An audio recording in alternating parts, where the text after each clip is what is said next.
Assalomu alaykum, hurmatli podpischilar. Mana biz Zomin shahri, mana Laylaga mahalla fuqarolar yig'iniga keldik. Shu yerda bir opamiz telefon qildilar, bizni ishimizni ko'rib, yoqqan ekanlar. Antennam ko'rsatmayapti. Yangi antenna olib keldim, televizorga o'rnatib qo'yib berasizmi dedi. Mana antennalarni qo'yib, hozir qotirib bo'ldik. Endi xudo xolosa pastga tushib televizorlarni ko'rib beramiz. Mana televizorni o'rnatib bo'ldik. Mana antennani ham qo'yib kanallar terdik. Mana chiqdi. YouTube'da o'tkazamiz.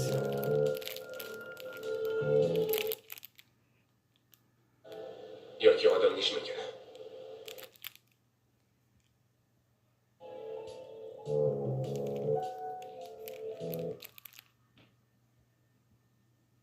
Teatr g'alaba qozonadigan bo'lsa, bo'ldi. Masalan, Kimga shunaqa xizmatlar kerak bo'lsa, kimda televizori qotsa, muammo bo'lsa, birinchi raqam antennada muammo bo'lsa, qotish, antenna o'rnatish, televizor o'rnatish xizmatlari kerak bo'lsa, bemalol murojaat qilaverasizlar. 7-chi raqamda Telefon raqamlarimiz 99lik 501 0682. Zomin bo'ylab 24 soat 7 kun xizmatingizdamiz. Bemalol murojaat qilaverasizlar.